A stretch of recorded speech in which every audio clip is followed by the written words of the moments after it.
SMK itu identik dengan gerakan pramuka di tingkat penegak.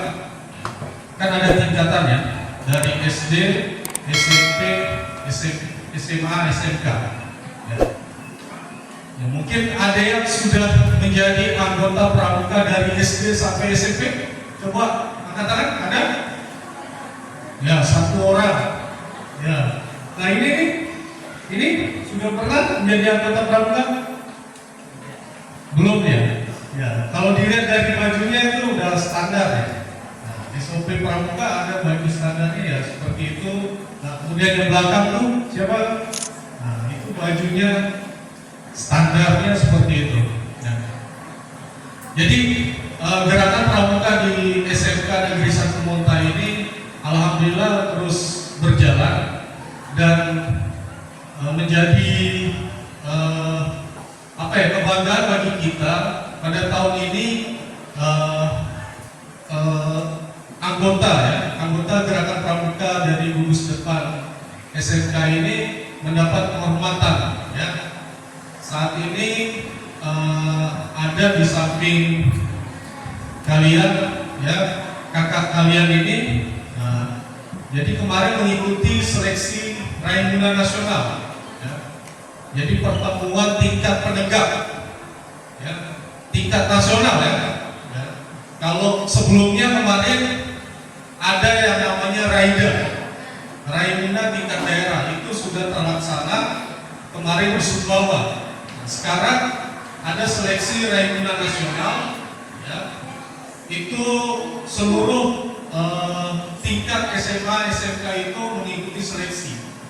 Dan salah satunya ada di sekolah kita ya, namanya Kak Jamila ini ya. Jadi dia mengikuti seleksi itu, seleksi secara administrasi maupun tertulis dari berbagai sekolah yang ada di kota maupun di Kabupaten Bima. Dan alhamdulillahnya Kak Jamila ini terpilih mewakili SMK Negeri 1 Monta untuk mengikuti kegiatan Raimuna Nasional di Cibubur. Pertama,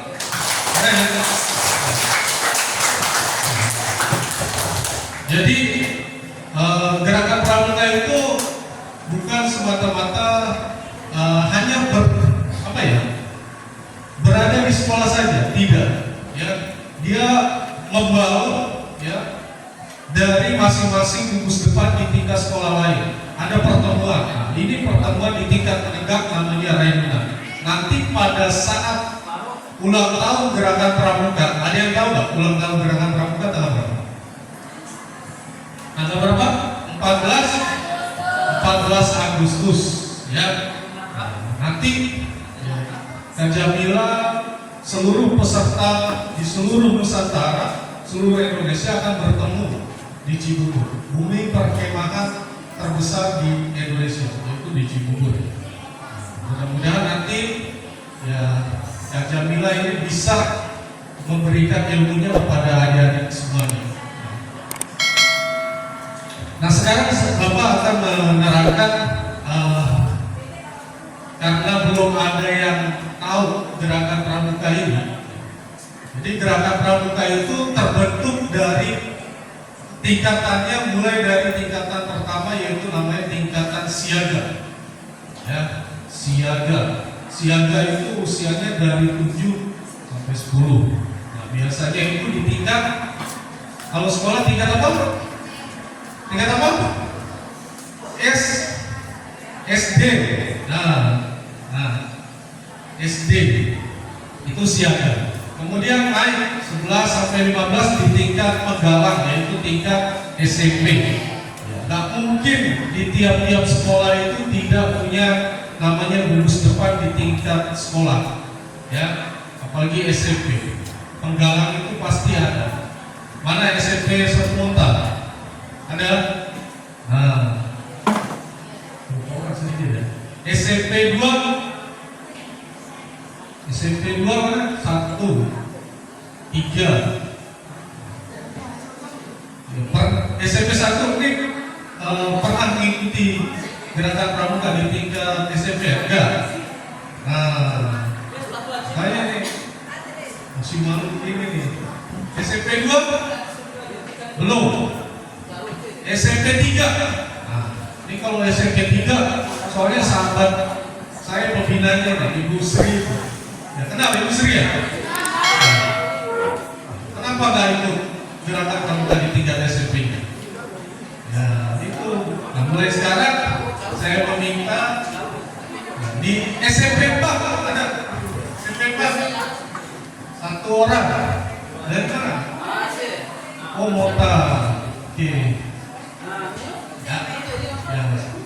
Di SMP 4 juga ada ya gerakan pramuka. SMP 5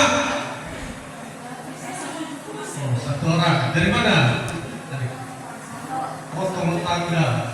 Ya, ya. Ya. Ini luar biasa nih. Ada lagi? SMP yang lain ada? Dari MTS ada? Ada? Oke. Ya, jadi itu terbentuk. Kenapa sih? Jadi nama tingkatan itu dalam gerakan pramuka baik dari tingkat siaga, penggalang, penegak itu ada filosofinya. Tidak semata-mata disebut kok siaga sih di tingkat usia 7 sampai 10. Jadi ada sejarahnya. Ya. Ada sejarahnya. Kemudian dari tingkat 10 sampai 15 tingkat tunggal ada sejarahnya juga. Baik di tingkat 11 sampai 20 juga ya, ada sejarahnya. Jadi sebelum saya ya biar lebih refresh dulu, sudah tahu kan bagaimana salam pramuka? Ada yang tahu? Kalau tepuk pramuka pasti bisa. Coba ya. Saya mau tes nih. Kalau yang salah saya suruh maju ke depan. Coba dulu nih. Ini dari kecil kita ya. Coba. Tepuk pramuka.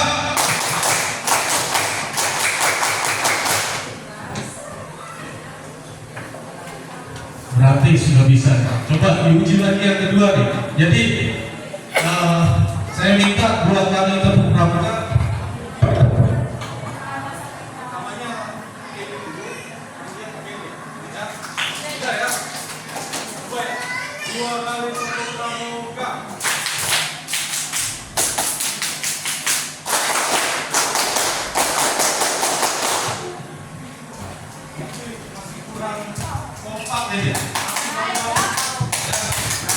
Saya coba lagi ya. Coba harus bergerak tangannya ya, semua ya. 2 kali tepuk pramuka.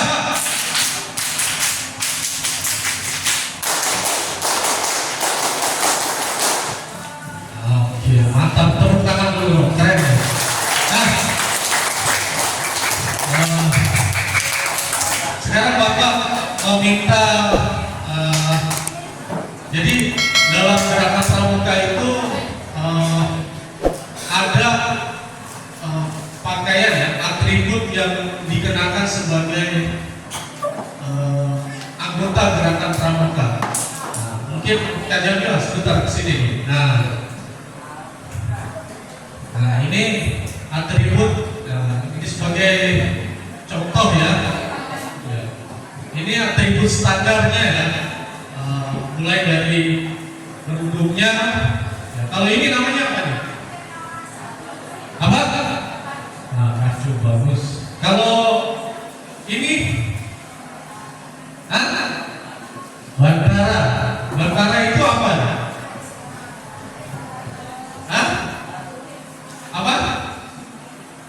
Tanda? Ya, tanda kecakapan. Jadi dari menjadi anggota biasa, kemudian dia ingin menjadi cakap, diuji, ya. Ada ujiannya, ya. Ada rapotnya. Setelah dia bisa menyelesaikan tanda kecakapannya, dari ujiannya itu dia lulus semua, kemudian dia dibekali ini, ya, tanda kecakapannya. Ya. Kemudian bajunya, nah ini standarnya bajunya seperti ini, ya. Nah, kemudian roknya, kemudian sepatunya, nah ini sudah perfect nih, ya. Jadi seperti ini baju anggota gerakan pramuka yang sesuai dengan standar, sesuai dengan SK Platnas itu seperti ini. Oke, kembali ke keren ya? Ya, keren ya. Nah, kira-kira nanti setelah menjadi, ya, mudah-mudahan menjadi sudah bukan jadi siswa baru, menjadi siswa resmi di SMK, ya. Kira-kira siap menjadi anggota gerakan pramuka di sekolah? Oh, masih lemes. Siap nggak?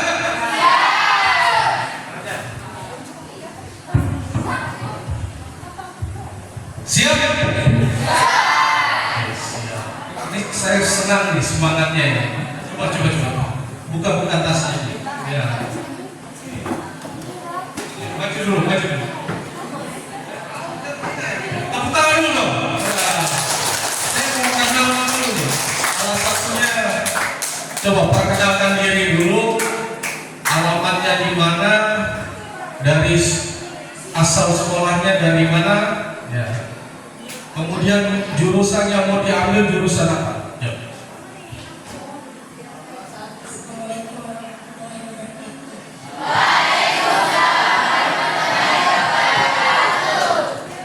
Perkenalkan, nama saya Arden, bisa dipanggil Pia. Alamat saya dari Penang. Alamat sekolah saya dari Airang. Yang desa Terontak. Assalamualaikum warahmatullahi wabarakatuh. Saya TTSM. Luar biasa. Tepuk tangan dulu. Ini cepat banget ya. Ya. Coba. Ah, ini sampingnya dulu. Ya, maju dulu. Baik. Ya, tepuk tangan dulu.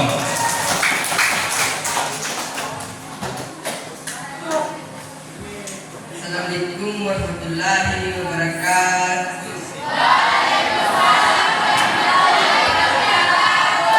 Perkenalkan, nama saya Dani. Saya dari Rongku. Sekolah saya SMP Namunta. Jurusan saya TBSM. Ya, tepuk tangan dulu. Tadi dari Perak, kemudian dari Romtu. Romtu tahu nggak di mana? Tahu. Dari mana? Desa apa? Hah? Ah, betul. Nggak baru. Ya. Dusunnya? Dusun Tanjung Baru. Ya, tepuk tangan nih. Siapa namanya? Maju sini kan?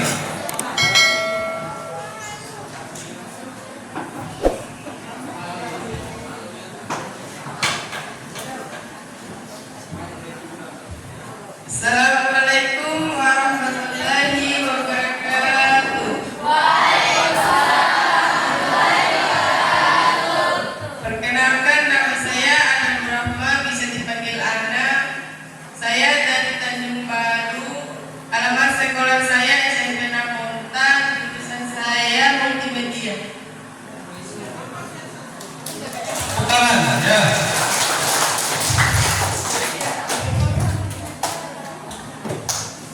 Oke, karena waktu terbatas ini ya, Bapak mengakhiri. Insya Allah nanti akan ada pertemuan selanjutnya ya.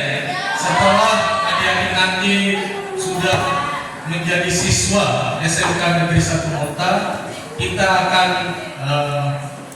bertemu kembali nantinya, membicarakan mengenai gerakan pramuka di sekolah. Mungkin itu saja dari Bapak, lebih dan kurangnya mohon maaf. Wassalamualaikum warahmatullahi wabarakatuh.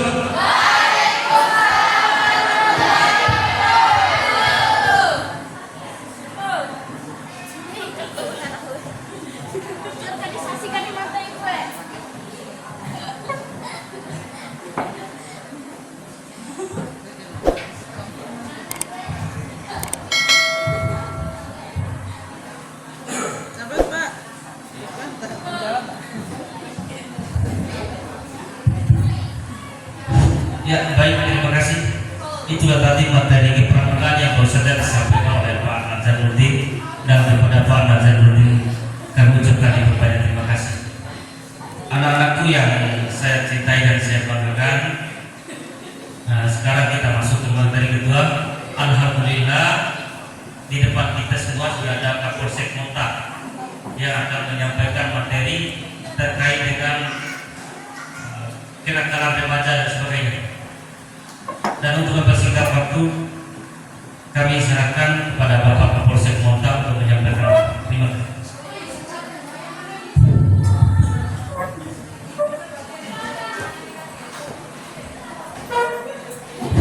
Assalamualaikum warahmatullahi wabarakatuh.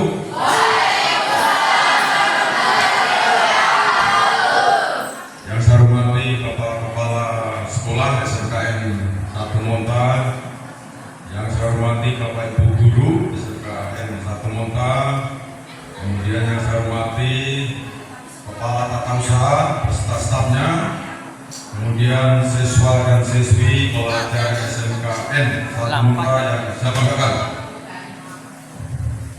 Pertama-tama marilah kita panjatkan puji syukur kehadirat Allah Subhanahu wa taala karena atas limpahan rahmatnya sehingga pada pagi hari ini menjelang siang ini kita semua masih diberikan kesehatan dan kesempatan dalam rangka kita melaksanakan aktivitas kita, yaitu MPLS.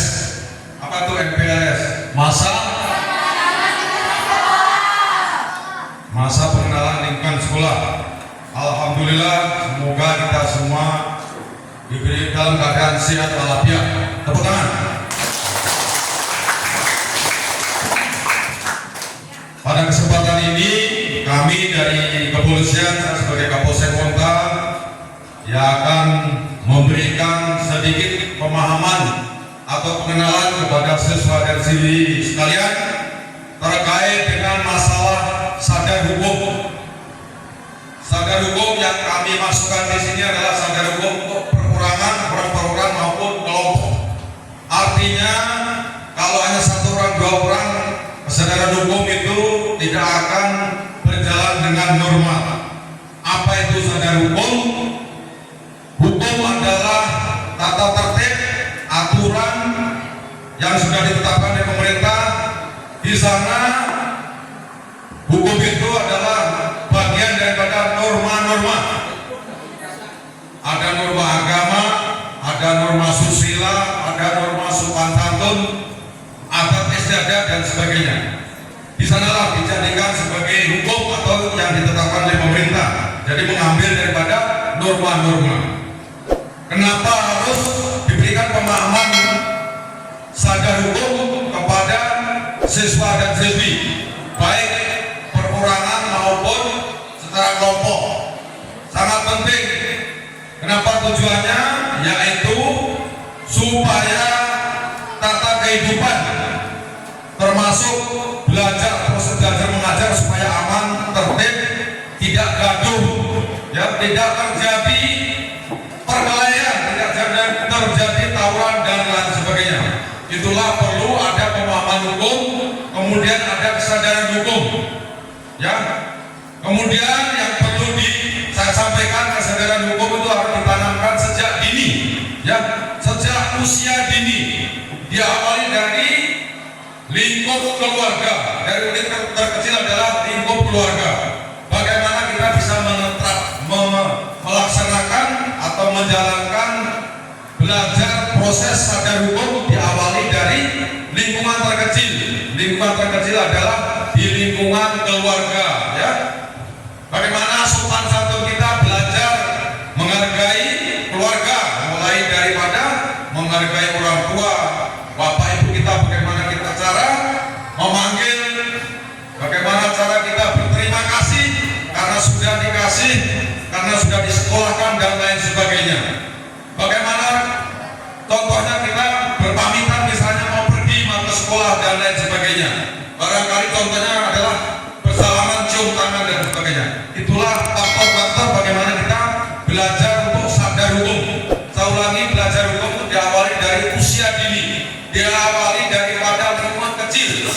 Lingkungan terkecil adalah di lingkungan keluarga, belajar menghormati orang tua, belajar menghargai kakak dan adik dan lain sebagainya. Ya, berdasarkan norma-norma kesopanan. Kemudian berdasarkan norma agama, bagaimana kita di lingkungan rumah tangga atau di lingkungan kecil itu kita belajar mengaji dan sebagainya. Itu mengambil daripada norma-norma agama. Kalau kita sudah belajar dari awal, dari usia dini, kemudian kita belajar dari lingkungan kecil, insya Allah termasuk kita di sekolah ini, insya Allah kita sudah mengenal atau sudah belajar bagaimana kita belajar sadar hukum dan lain sebagainya. Termasuk lingkungan sekolah ini adalah wadah atau ujung tombak atau tempat bagaimana kita belajar, ya. Karena di sekolah ini ada tata tertib sekolah, ya. Tata tertib itu atau ada aturan-aturan yang dikeluarkan oleh sekolah ini. Itu yang harus kita taati, itu yang harus kita jalankan. Ada yang boleh dilaksanakan, ada yang boleh tidak. Ya, yang bisa dilaksanakan seperti aturan menggunakan seragam. Seragamnya seperti apa yang sudah ditentukan oleh sekolah, itu yang harus diaturi, yang harus dijalankan atau dilaksanakan. Paham maksudnya? Nah, peraturan sekolah menggunakan seragam abu-abu putih, jangan sampai menggunakan merah putih. Artinya di sana melanggar aturan sekolah, ya, karena sudah ada ketentuan. Kita belajar dari hal-hal yang kecil, ya, mulai belajar kita untuk mentaati hukum, untuk sadar hukum dari hal-hal yang terkecil dulu. Ya, termasuk di sekolah ini adalah wadah yang paling tepat untuk belajar bagaimana kita sadar hukum. Seperti yang saya sampaikan tadi, belajar mentaati peraturan sekolah. Kemudian contohnya lagi, selain seragam tadi, barangkali tidak boleh menggunakan rambut gondrong bagi yang cowok. Barangkali rambutnya harus rapi, dicukur rapi, menggunakan seragam yang rapi dan lain sebagainya. Itu bagian daripada tata tertib atau bagian daripada hukum. Hukum itu ada yang tertulis maupun tidak tertulis, ya.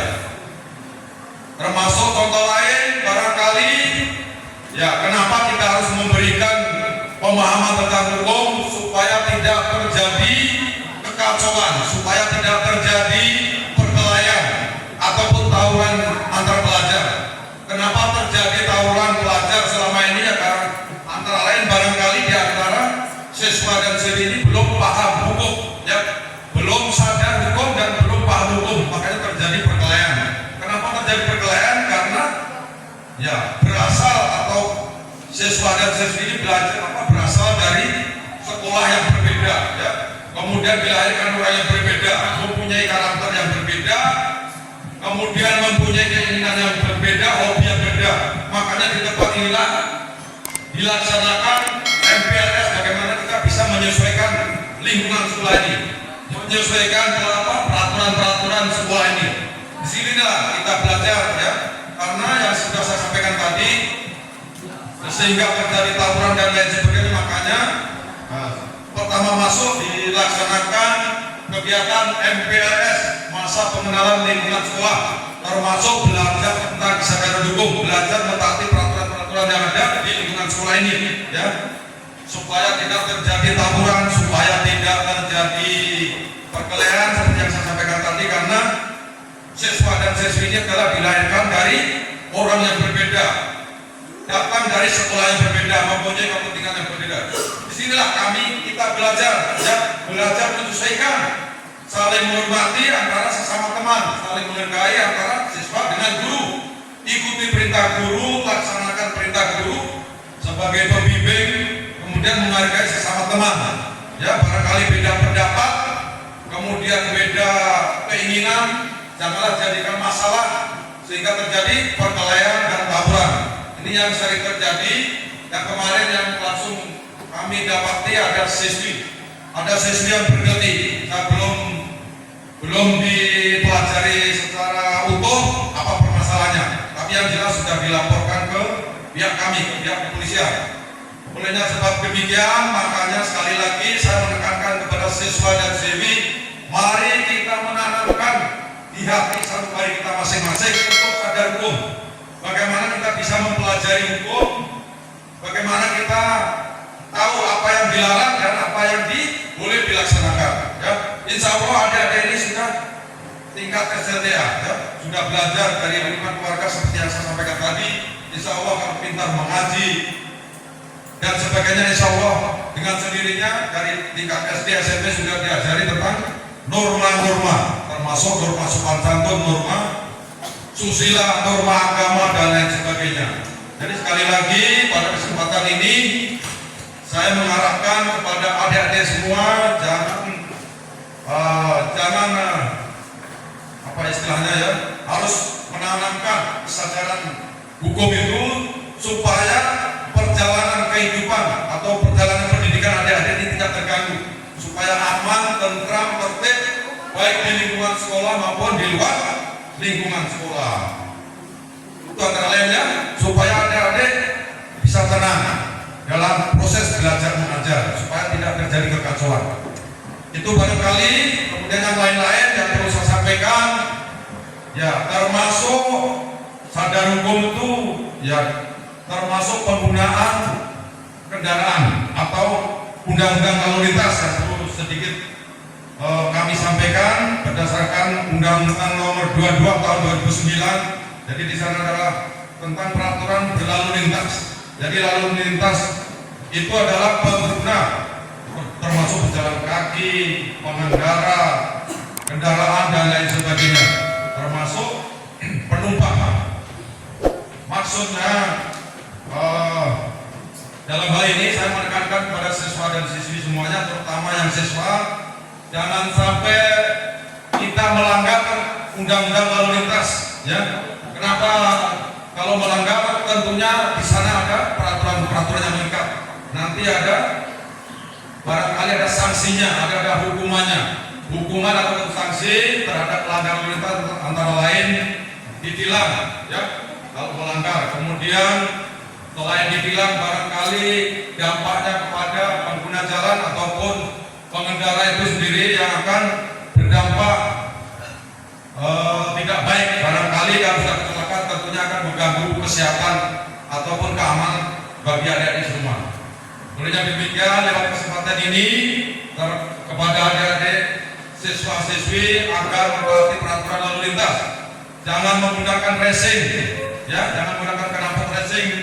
Kemudian sebelum berkendara, tolong dicek keselamatannya kendaraan itu sendiri, dicek lampunya, dicek remnya dan lain sebagainya demi keselamatan bagi si pengendara maupun orang lain.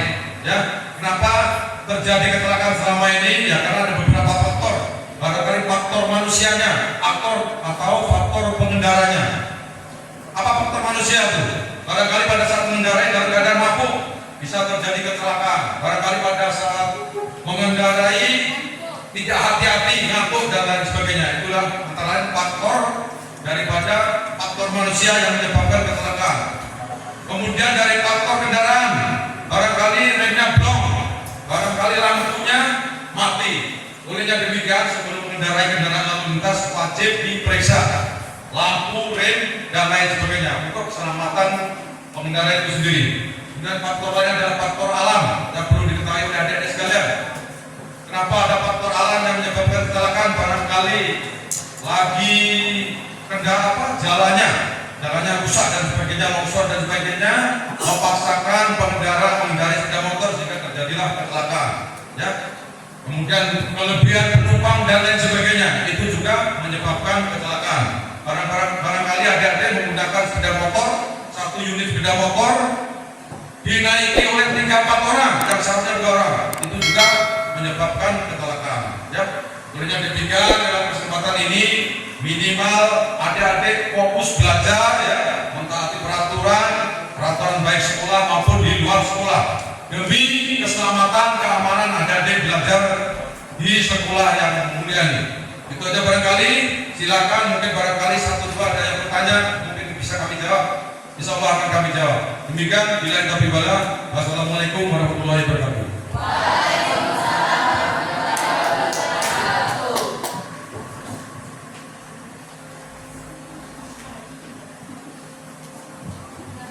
Ya, anak-anakku yang saya cintai dan saya banggakan, Itulah tadi materi terkait dengan kesadaran hukum yang disampaikan oleh Bapak Kapolsek Monta. Namun sebelum kami akhiri, mungkin ada yang mau bertanya terkait dengan materi yang disampaikan oleh Bapak Kapolsek tadi. Ada yang mau bertanya? Kira-kira nggak masuk satu atau dua kalimat yang saya sampaikan? Ada kira-kira? Atau lewat saja? Atau terlalu cepat barangkali penyampaian saya? Ada yang nyangkut nggak apa yang saya sampaikan tadi? Bisa dipahami nggak apa yang disampaikan tadi? Ya minimal intinya mau belajar mentaati prosedur hukum. Diawali dari usia dini dan tidak SMA. Ada yang mau bertanya barangkali? Ada yang mau bertanya? Lalu lintas terkait dengan hukum yang lain. Di belakang ada yang bertanya nggak? Tidak ada. Kalau tidak ada, kami akhiri materi ini ya. Namun sebelum kami akhiri, kami atas nama kepala sekolah dan Bapak Ibu Guru di SMK 1 Monta menyampaikan ucapan dipuji terima kasih kepada Bapak Kapolsek Monta. Dan mari kita tutup materi ini dengan sama-sama melafazkan hamdalillah. Alhamdulillahirabbil alamin. Wassalamualaikum warahmatullahi wabarakatuh.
Sì, dico,